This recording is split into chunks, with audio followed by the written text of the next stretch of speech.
Hey athletes, I'm Haley Herdman, former D1 basketball player, mental health therapist, and mental performance coach for athletes. And I'm Naomi Yim, also former D1 basketball player, athlete mentor, and mental health advocate. And we are the hosts of Mental Training Room. This is the space where athletes get real about the mental side of sport. Whether you're on the court, field, or just figuring it all out, we've been there. And we're bringing you the conversations we wish we had as athletes in hopes to help you become mentally elite. Let's train the mind like we train the body. Welcome to the Mental Training Room. Welcome back to the Mental Training Room. We are here with Nana. She is a linebacker in the Women's National Football Conference. She's from Finland and just came off of a winning season with the Kansas City Glory. Her team made it to the first round of the playoffs, but lost. And she's currently looking to sign with a team for next season. Is that right? Yes. Okay, cool. Well, we're so excited to have you on here, Nana, and learn more about your journey as a football player and also kind of like the mental health challenges and injuries that you've endured throughout your career. So welcome to the Mental Training Room. Thank you. Thank you guys for having me. I'm super excited. Of course. We're so excited too. Okay, so just to kind of start off, football obviously is a very popular sport for men in the States, but you play in a women's football league, which Naomi and I just learned was even a thing here in the States. And I'm sure, like you said, you kind of get that a lot. But what is your background in the sport? How did you start playing football and how did that get you to kind of where you're at today? So my story is really unique. I started playing football when I was 6 years old here in Finland, which is super rare for girls to even get into football that early, especially back then. That was 2007. So in Finland, and it's not even a big sport, even not for men either, because it's in Europe and everything. So it's we've had a men's league here for years and years, but it's just never been very popular. And we had youth leagues. So then I have an older brother that's 2 years older than me. So my dad used to play in the men's league. So we had a football and a helmet or whatever around the house, but it wasn't a big deal. But then my brother kind of picked up on it and he wanted to try out for the team, the youth team here. And at the time, my dad was traveling a lot. So then whenever my mom was taking him to practice, I had to go with her. And I was a little crazy child. So I was I like that. They're just running to each other and hitting each other. So I wanted to join his team, but he was 8, I was 6. The other boys were 12, 13, and there was no girls. So we were a little you're half the age, half the size, you're a girl, we don't do that, there's not even a women's league. But my parents have always been very supportive of whatever I put my mind into, I can do. And I was playing soccer in a boys team at the time, and my technique in soccer was just to run people over. So then it kind of just makes sense for them that well, you kind of play football on the soccer field, so maybe we'll let you try. And then they talked to the coaches and the federation and everything, and they were well, she can practice, but she can't play yet because she's a girl and so much younger and smaller. So I kept practicing for a whole year, and then when I turned 7, I got to start playing with the team, and since then it's been nonstop. So that's how I got into football, and I played with boys for 10 years here in Finland. And then we have a rule here in Finland that once you turn 16, girls have to go into the women's league. So eventually we got women's league, it started building, we started having a little bit more girls when I started growing up.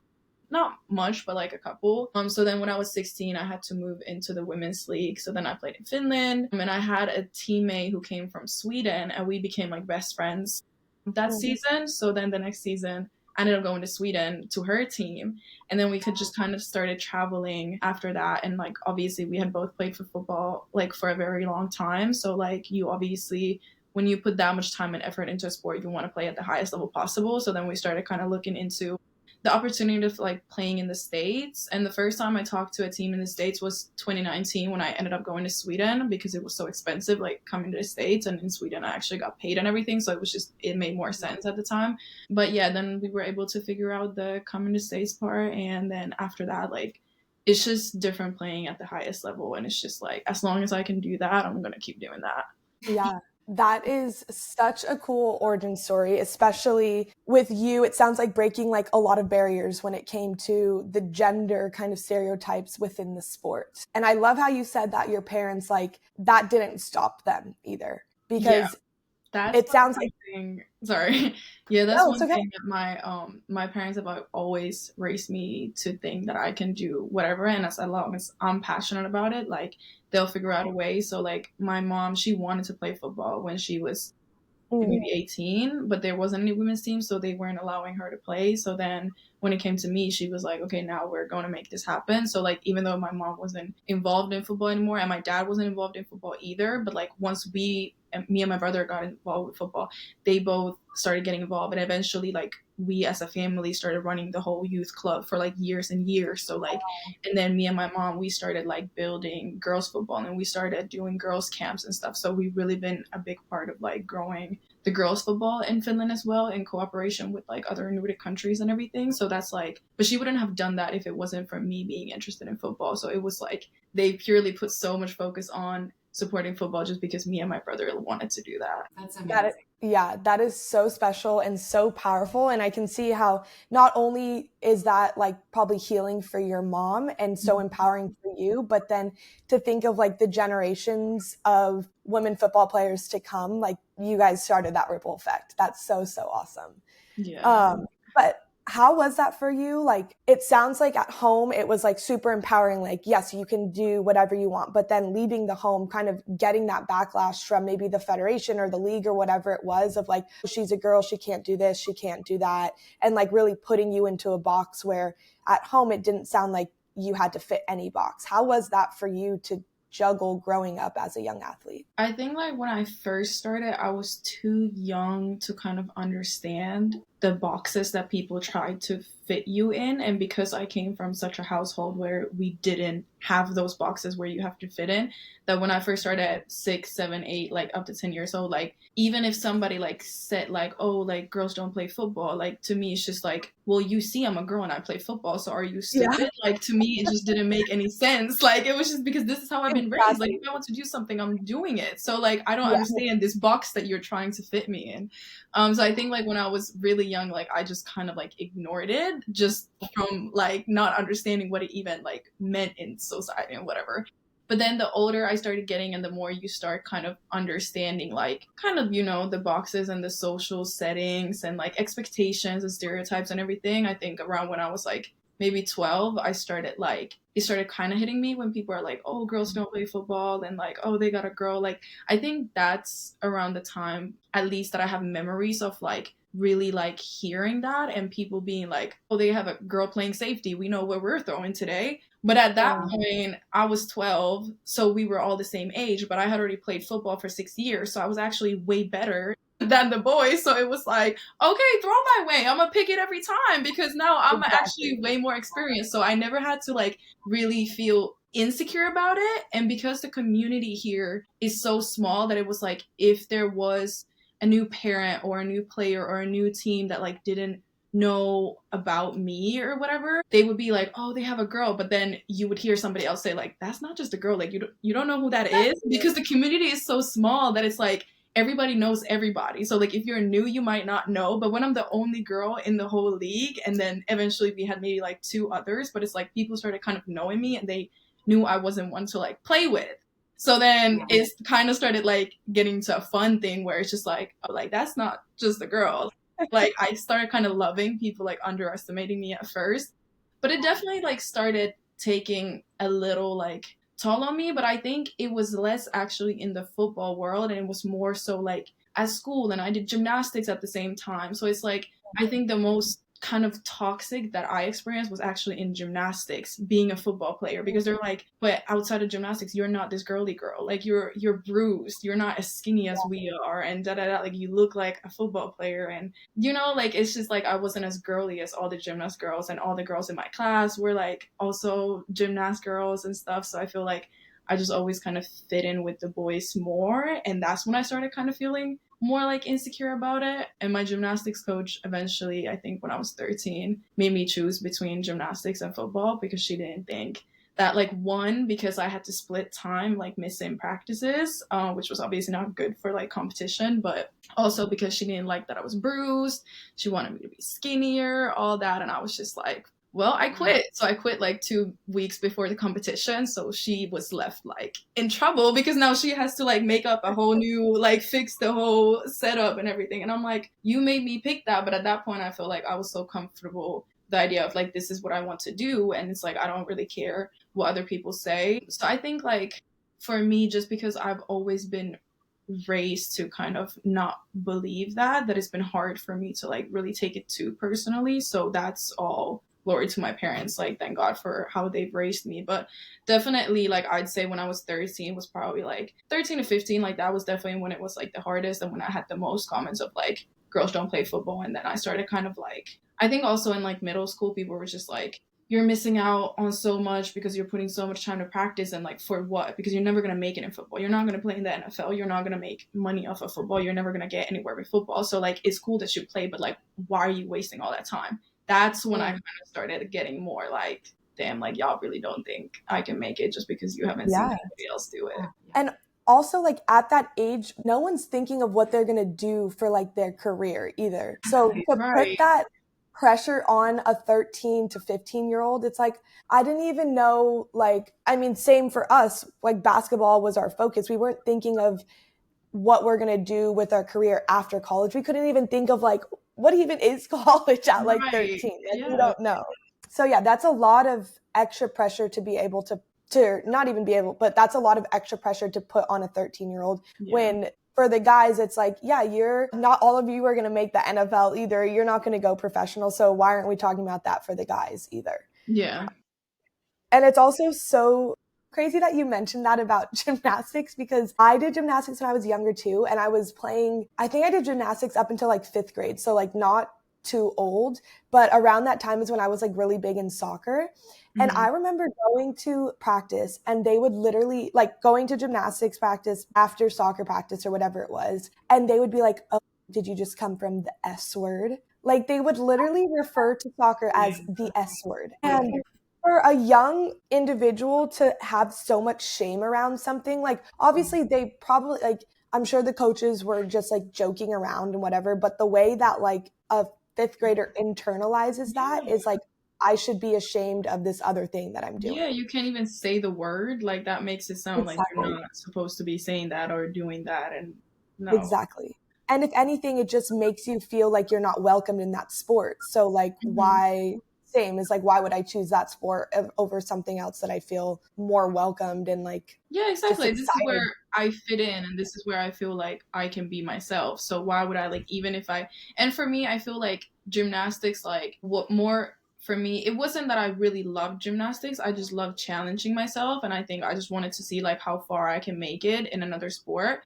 But also it was just because everybody else was doing it. So I just like wanted to be a part of the girl group as well. But then I'm like, I don't fit in here. Like, yeah, I could do good just because my work ethic is good and like I could have fun with the girls, but at the end of the day, like this is not really where I belong. Like the whole gymnastics world is just not my vibe. Like so I was like, why would I keep working so hard for something that's not truly making me happy the way like football is, even if I don't have that bright of a future in football. But at the same time, gymnastics careers end really early. So like it's not like you get to do gymnastics for your whole life either. Exactly. It's a great point. I'm curious to know about your experience with your teammates. And obviously, most of them were men growing up or boys. And so, like, progressively as time went on and you guys were all getting older, like, how was that experience with your own teammates and even the people you competed with on the field? I'd say like from early on, I had like a really good experience. I don't remember too much from my like youngest years playing football just because I was literally so young. But I never really felt like I was getting like bullied within the team or anything. Like, but it was like obviously physically I was half the size and half the age. So obviously like they was rocking me, but like, but it wasn't like, oh, I'm rocking you because you're a girl and I don't want you to be here. So it was like within the team, it was like a good energy and everything. And then around when I was like 12 and I started being like the same age as everybody else and I started getting teammates like, because obviously like the the ones that I played with when I was 6, they're at U19 level now, and I'm still with the 13-year-olds, you know. So like they grew up, and then we got started getting new players and whatever. But around when I was like 11, 12, we got this like really tight squad that we played with, like a couple boys, and we were like, me and like 4 boys, we were like really like best friends, like even like kind of off the field and everything. So we got like a really tight crew, and we got really comfortable with each other. And it was never like, also because we were 12, it's not too much of like boys and girls gonna be separated, like, you know, like you're too young to like kind of think about it like that. And it's like we share a locker room and stuff. Like I would change in like a bathroom, but I could be around in the locker room. It was never weird for anybody. And even like when I was really young and we would do camps, like I would stay in the same room with the boys because there was no worry of it being inappropriate, because we're literally like 11 years old, so it doesn't matter. But then the older I got, I had to get like my own room just to be like, you know, because of the policies that 15-year-old girls and boys shouldn't stay in the same room or whatever.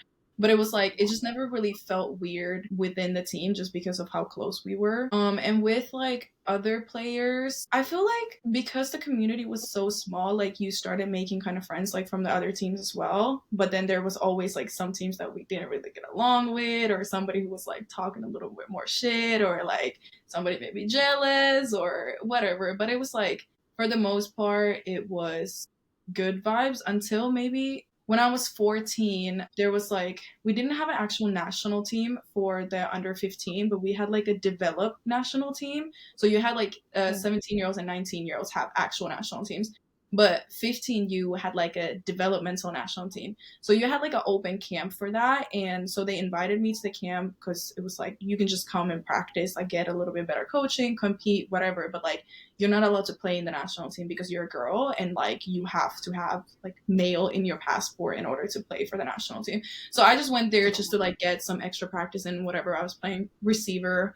And then I got invited to like the second camp. They was like, well, you might as well keep practicing with the team. Like the second camp wasn't open, it was invite only, but they were like, you might as well keep practicing because like you already know that you can't make the team, but like we'll still invite you just because like you're a good player and whatever, like you get to.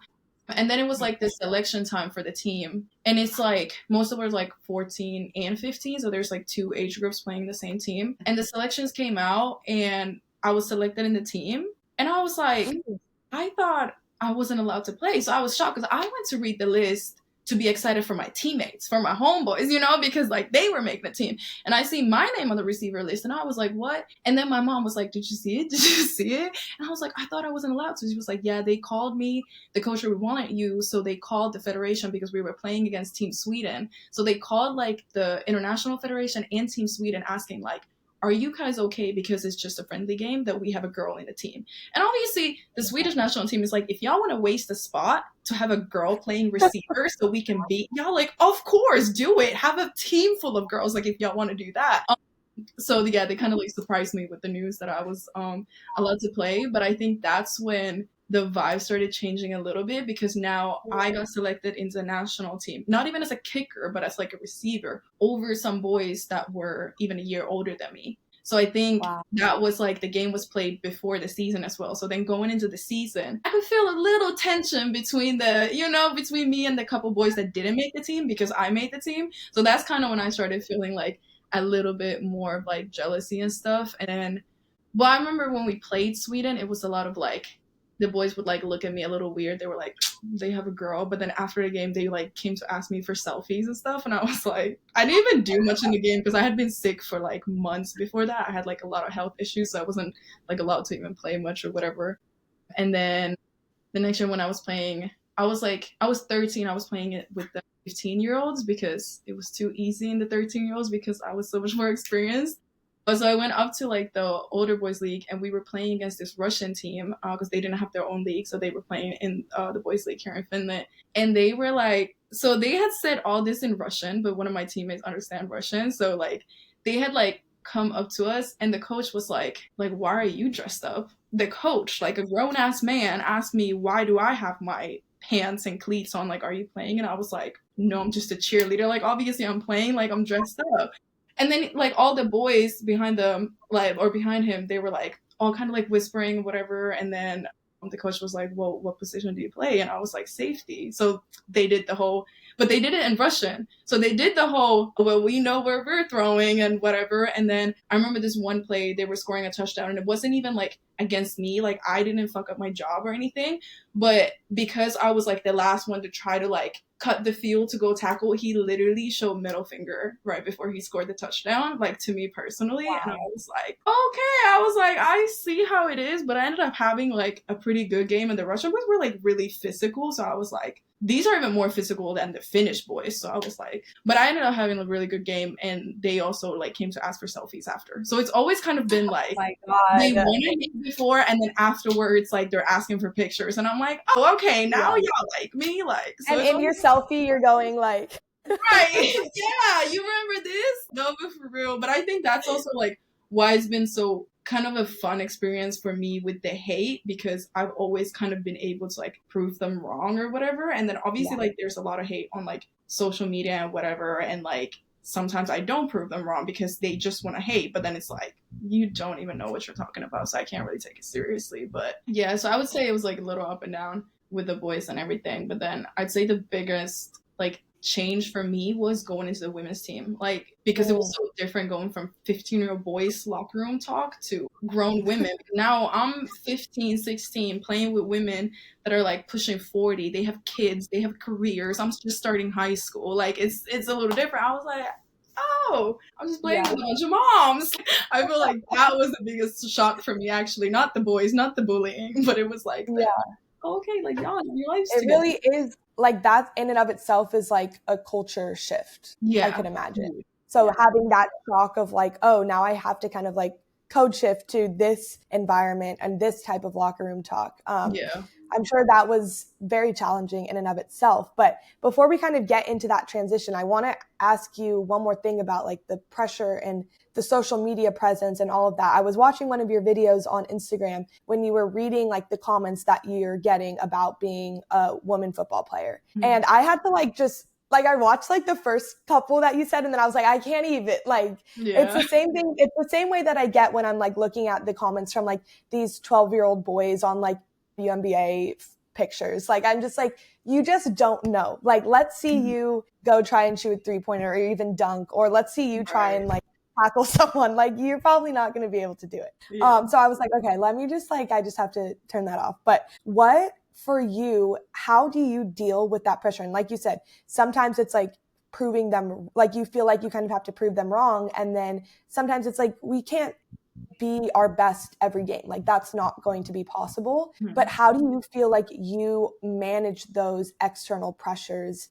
And how do you cope with when you feel like, okay, maybe I'm not proving them wrong? Like how do you then feel about yourself, and how do you kind of deal with all of that? So I think for me, like one of the reasons why it's been maybe easier for me to deal with that than some of the other women is because I started dealing with it at such young age, which is obviously like it's terrible, but like it did shape me in a way, but like which I am blessed for, that I've got used to it so that now it doesn't bother me. But at the same time, like obviously it was a traumatic experience. Like I wish I didn't have to learn it at that young age and everything. And just in general, like even when I was like 15, like it just started being a lot of like rumors around and everything. Like it's just like nothing's actually focused on even like my football and my talent. And then coming from a place like Finland, I don't know how to explain it, but our social system is very different than Americans. Like we're one very like antisocial. You don't really talk to strangers and stuff. But then there's this weird, like it's almost like it's in a Finnish DNA where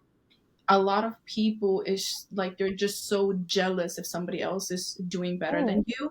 And we even have like a saying that you would rather not get $50 than that you get $50, but that means your neighbor also get $50. So it's like you'd rather not succeed than to also see your neighbor succeed. Like there's a lot of like jealousy and like just bitterness. And I think it's definitely like getting better like now that it's like, you know, Gen Z is taking over and we're more like international and, you know, bringing that like different vibe and different cultures and everything. But like the very, very Finnish and like the older, like especially men here in Finland, like they're very much like that. So I think like a lot of hate, like I learned early on that the hate was coming from jealousy. So it's just easy for me to kind of block that out because I'm like, if you were actually doing better than me, you wouldn't be focusing on me. Like, you actually wouldn't be out here, like, one, you wouldn't have the time to be commenting on my shit on TikTok if you were actually successful enough to be doing something. Like, if you were in the NFL, you wouldn't be commenting this shit right now because you would be at practice or studying film or doing treatment or whatever. Like, obviously, you're not doing anything with your life and you're not happy with your life because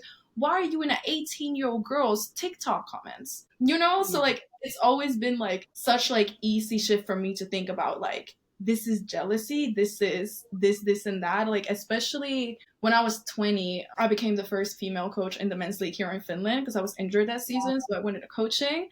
And then I didn't know I was going to be the first woman to coach in the league. But they made it like a huge thing. Obviously, they wanted to like promote equality, da da da da. Like, now football is the first sport, da da da, this, and that. So they made it like a huge thing. And there's like a couple like these websites in Finland that are like anonymous where you can start like chat chains and you don't have your name on it. So obviously people are saying whatever. So like it has started earlier on already. I think when I went to Sweden and they had posted that I was getting paid, they were like, oh, she's lying. Who is she even? Has she ever done anything in her career? Like, she's lying about getting paid. I'm like, why would I lie about that? And why are you anonymously coming on a website? Like, you're starting a whole conversation about my career, talking about, have I ever done anything? Like, obviously I've done something to piss you off. Like, like, I must have done something for you to get on the internet and anonymously start a chain and go in this chat every day to respond to different people talking about my career and what I've done and what I'm lying about and what I'm not lying about. And like, they were analyzing my whole career. And like, this lasted for like 2 years. And then when I signed the coaching contract, it was another website where it was like, it was obviously like older men that were saying like, she's sleeping with the head coach, she's an imports bonus, like she's just there because the players only signed because like da da da da, she's the go around trophy, like at least the team is getting one trophy. Like, it was all this kind of, and it's just like, obviously y'all couldn't get a coaching job in this league. And I'm like, it's actually not even that hard to get a coaching job in this league. But it's like, obviously you never made it. So like, because if you were, you would be watching film to play against my team, you know? So I think that's always been for me like the easiest. Just, and a lot of the comments, like especially on TikTok, don't even make any sense. So it's just like, how am I taking your hate seriously when, one, you're struggling even forming the sentence, and two, like, it's not like, none of this is making any sense. Like, you're talking about, it's a lot of comments about like, wait until she gets hit by Ray Lewis. Why would I get hit by Ray Lewis? I play in a women's league, but you couldn't even do your research to figure that out. Secondly, I want to see you get hit by Ray Lewis because obviously you're not Ray Lewis either. I don't know Ray Lewis coming in TikToks or anybody that could play against him. So it's just like, you're hating so much, but you're probably playing what, varsity football or JV football, but it's like, you couldn't take on Ray Lewis either or any other NFL player. Like, you're not doing shit either. So like, why are you comments hating? So I feel like for me, it's always been kind of easy to shift that mindset, but I can't say it never bothers me. It definitely does. And like, especially like when some of your TikToks go viral and it's just like so many comments, but I'm kind of like, I don't read a lot of my TikTok comments. Like, I don't read as they come. Like, I sometimes go on there when I get bored and I just start scrolling just for a laugh whenever I'm like in a good mental space or whatever, but I don't read them like on a daily basis, which sometimes I feel bad because it is a lot of like love as well. And I wish I was like, you know, responding and like in those comments more, but it's just like, I don't want to put myself in a position where I'm like consuming this hate comments all the time, because I feel like over time, like, it's just natural if you read hate comments every day that eventually you're gonna start getting bothered by it. So I just like, it's just not in my routine to read them. But yeah, I don't really like, I'm not bothered when I go read them because it's just, they're like, at least make a good point, then I might actually Exactly. I think that's it's such a great perspective to take though, of like, okay, I'm not focusing on what their comments mean about me, more so taking it as like, okay, this is obviously saying something about this individual. Mm-hmm. Like you said, like if they had everything that they wanted in life and they were really happy with their life, they wouldn't be focused on someone else's life. Exactly. And so that is a great coping skill to kind of take on when you are exposed to those comments and those hates. And I also feel like whenever I work with athletes as well, of who they they use the phrase of like what you said of like, I want to prove them wrong. I always ask them to shift of like, what would it feel like if you just proved yourself right? Yeah. And focusing more on yourself, your goals, your why, and your intention, rather than trying to prove something to these people that you don't even, there's not even a face to the name. Yeah. Or sometimes not even a name at all. Right. And it sounds like that's basically what you do, the way that you described it, but encouraging athletes, like when they do feel those external pressures, to always go back internally and say, okay, why am I playing this sport? What am I here for? Am I doing it for someone else and these random people? Or am I truly doing it because I want to get better? I want to do well for myself.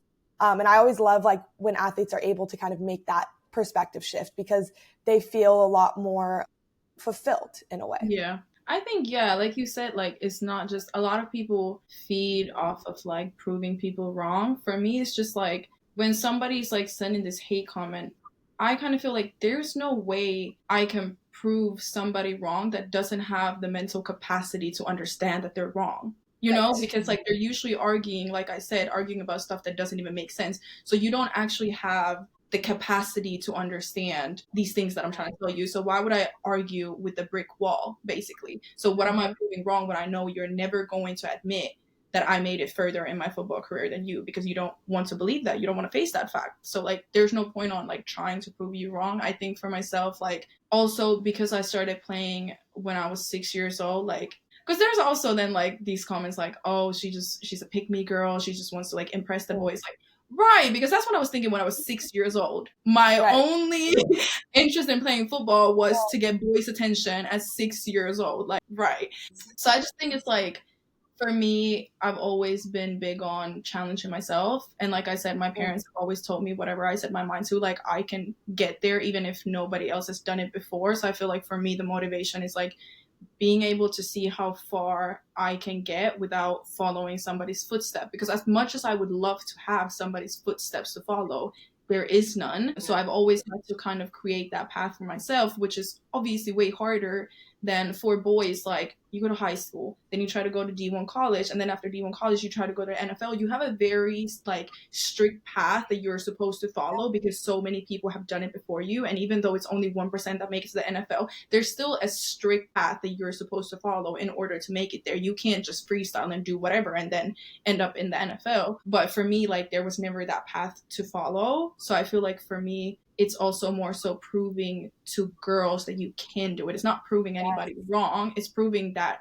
I am creating this path and I hope you can follow in my footsteps. So you don't have to do all the mental struggle and figuring out if that's possible because you already see that somebody's done it before. So it's more so proving other girls right than proving anybody wrong, and just proving to myself that I can do and go as far as I want to. That's amazing. That was I love that.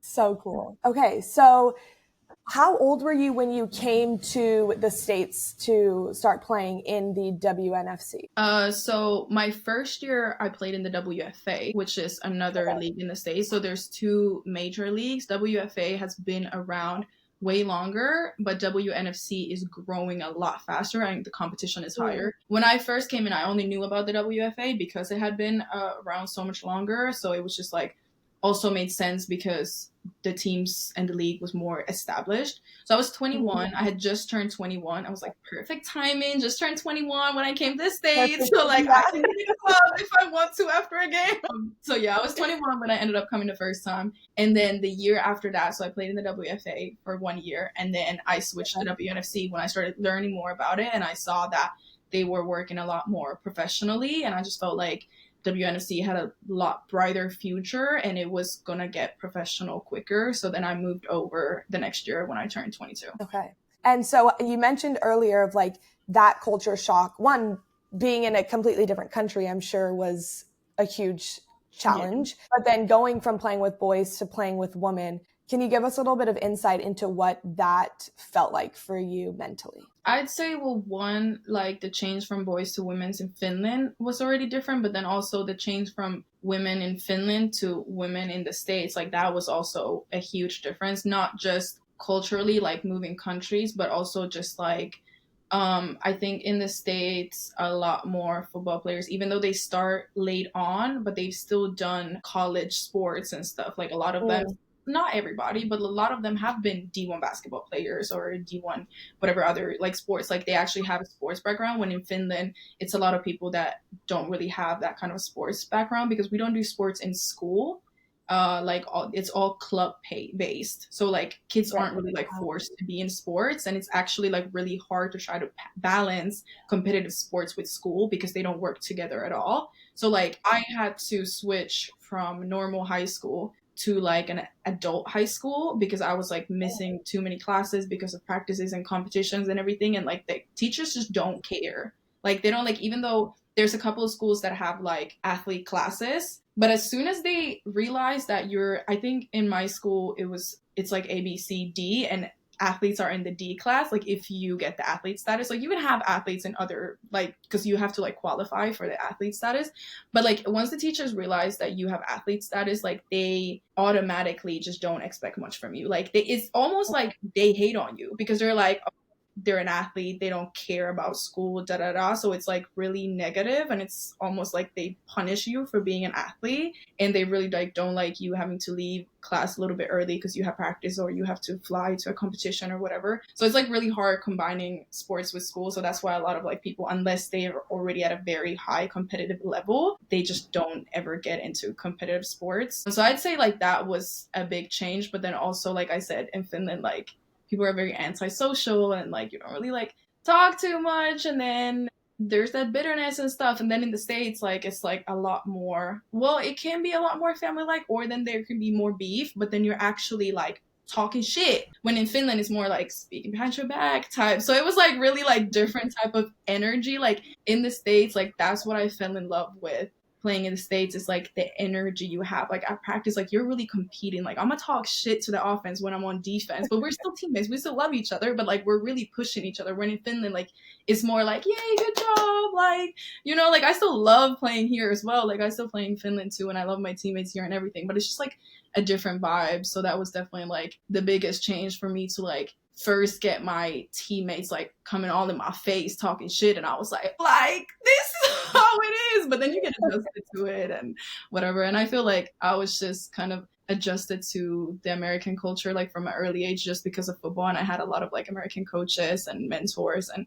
everything, so I've been kind of Americanized from an earlier age than a normal Finnish kid. But yeah, I would say that was definitely like the biggest difference. Yeah, that is always something that was like so scary to me, because I feel like I could relate to the Finnish side of like, yeah, these are my teammates. Like I want to cheer them Yeah. on. I don't want to talk shit to you. Yeah.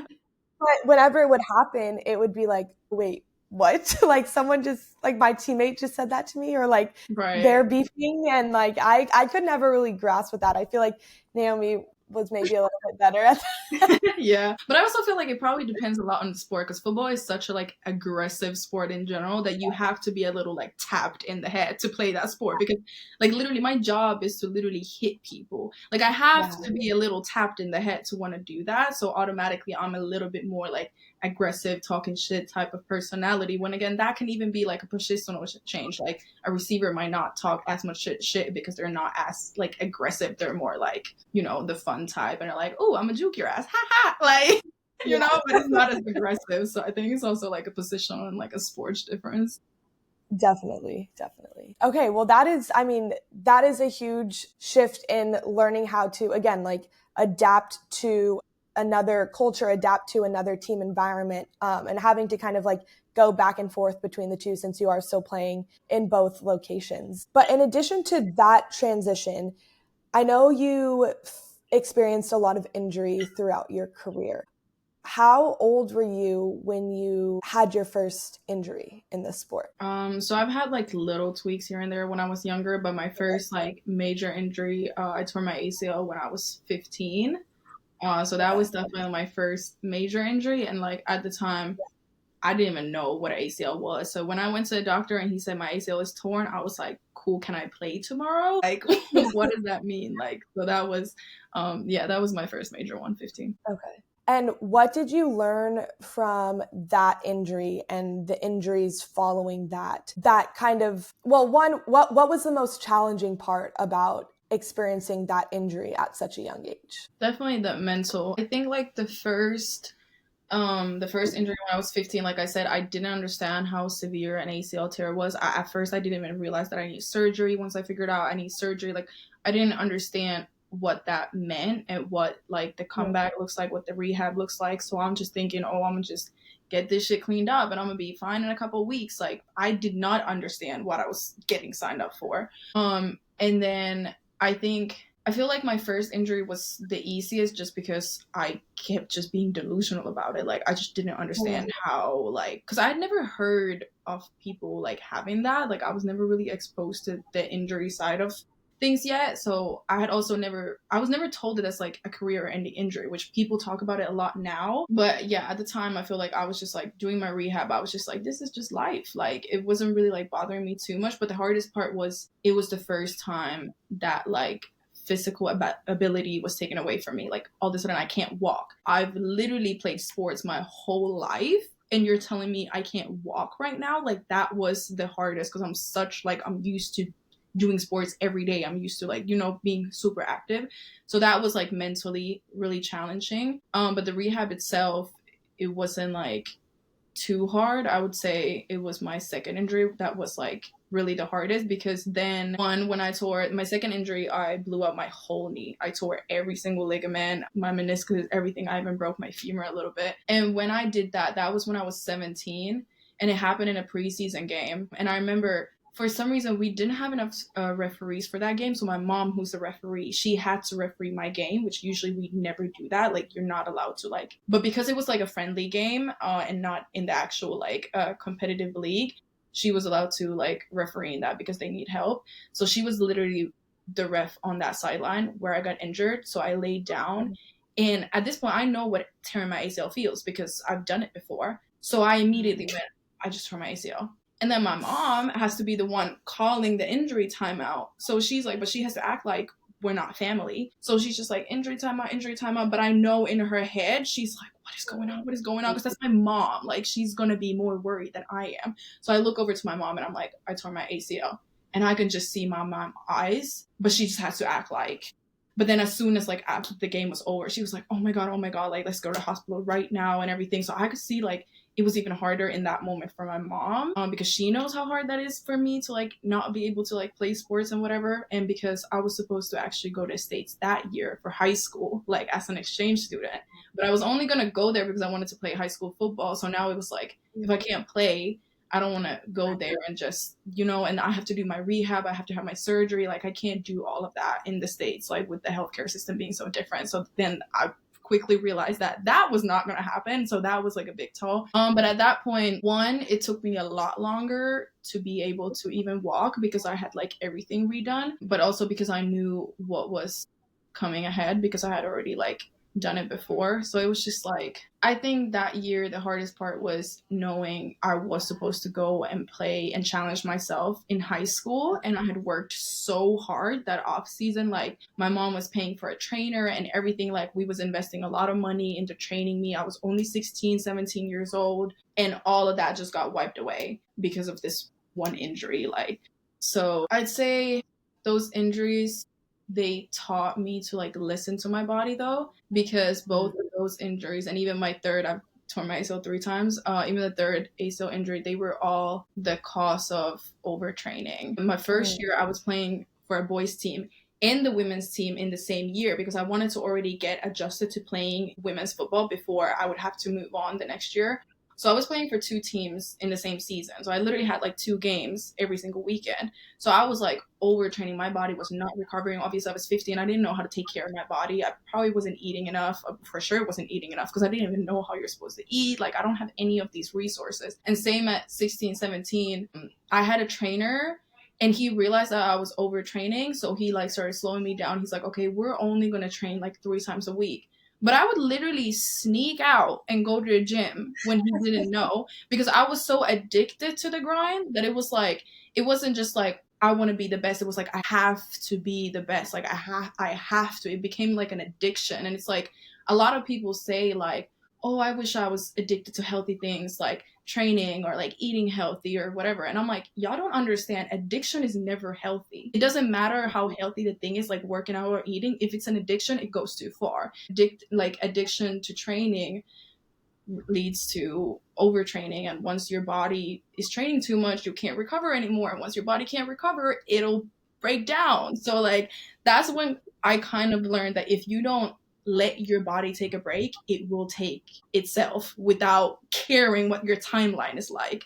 So like I definitely learned to like listen to my body more and just like kind of get over of that like addiction. Like yes, I want to be better, but I can't risk my health for that. And just in general, like focus on the basics. Like I never understood how hard walking is until you have to learn to walk again, and like those little muscles and running and everything. Like I was the most impatient person ever. I still in a way am, but like I've learned so much patience from these injuries, because like you actually just fucking stops you. Like you can't do anything but stop and like slow it down. So I feel like I love to say that all my injuries are blessings in disguise, because I feel like I've learned and gained a lot more than what I actually lost. And I'm just glad that I went through those injuries at such a young age, where one, my mind was still so open to learning, and two, my body was quicker to recover. But like with injuries, it's always like the mental side is the worst, not the physical. Definitely. And it's interesting that you use the word overtraining, because I literally just learned about this yesterday in one of like the sports psychology classes that I'm in. But overtraining is always results in physiological challenges. So like injuries, whatever that might be, and motivation levels usually still remain the same. Whereas burnout is psychological. There's psychological injuries that we get from burnout, and motivation levels usually fluctuate and decrease when there's burnout. So with these overtraining injuries that you faced and the challenges that you faced with overtraining and labeling them as this kind of like addiction that you said, how do you feel like you have, or maybe you haven't yet, but are maybe in the process of overcoming that addiction to kind of find this healthy balance between training, but also recovering and honoring your body and making sure that, because a lot of people I think don't realize that like recovery is a part of training, because you want the training to actually have an effect. You want the muscles to grow, but if you're not giving them the time to rest and to grow, then it's like the training is like kind of just going down the drain. So how do you feel like you've kind of learned to balance these like addictive tendencies? So I would definitely say like I still have a lot of addiction and like traits in me that like I might, do stupid stuff just because I like pushing myself.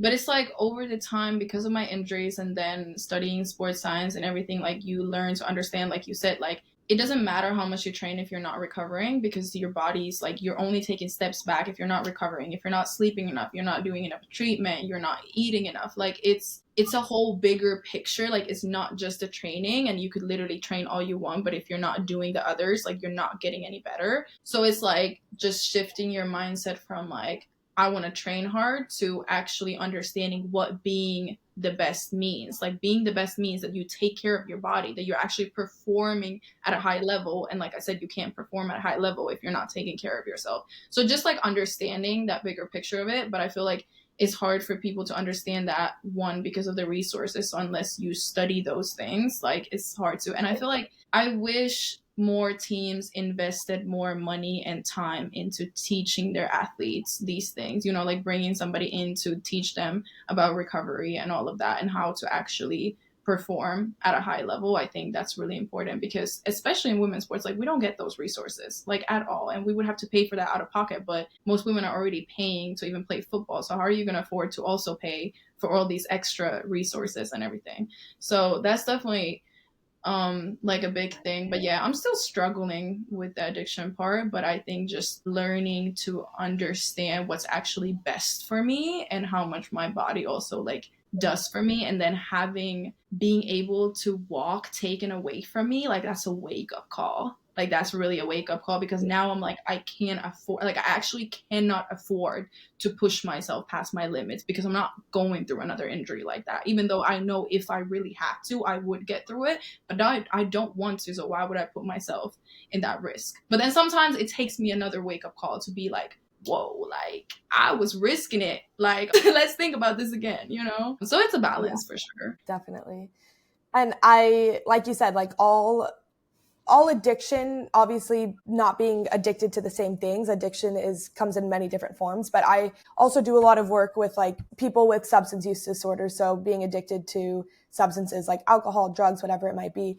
And it's that awareness that you bring to the addiction and be able to differentiate between like, okay, this is my addictive brain and this is my real brain. Like this is Nana's brain, this is the addictive brain. And it's like, okay, what is Nana's brain saying to this addictive brain, not letting the like addictive brain take over, and just kind of bringing that awareness to like, okay, what actually is the best for me?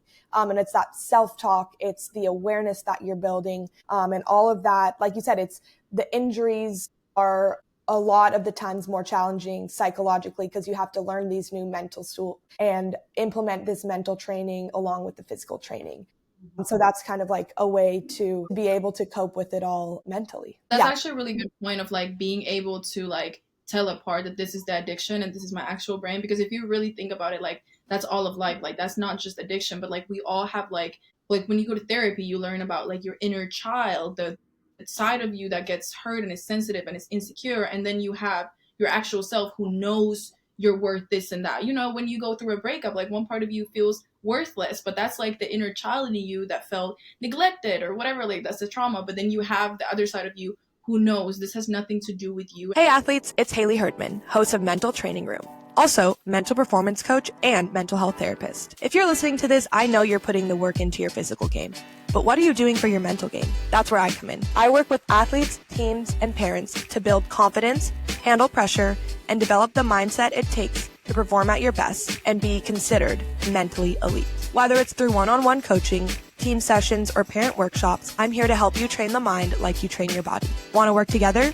Reach out on Instagram at mtr.pod or visit haleyherdman.com to get started. This episode is sponsored by Defend USA, performance and recovery apparel designed for athletes who know that the mental and physical recovery go hand in hand. Defend's graduated compression technology enhances performance by improving circulation, reducing muscle fatigue, and increasing endurance during workouts. Designed for athletes of all levels, it also supports faster recovery by minimizing soreness and promoting better post-training blood flow. Just like we train the mind, we have to take care of the body.